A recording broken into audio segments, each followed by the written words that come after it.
দিন আজকে নতুন বাংলাদেশের জন্মদিন।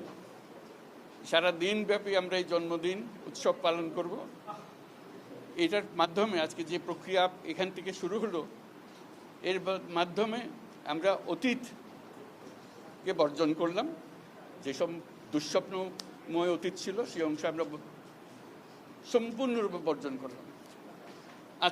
আজকে থেকে আমরা প্রতিটি পদে নতুন বাংলাদেশ সৃষ্টি করার সুযোগ পেলাম।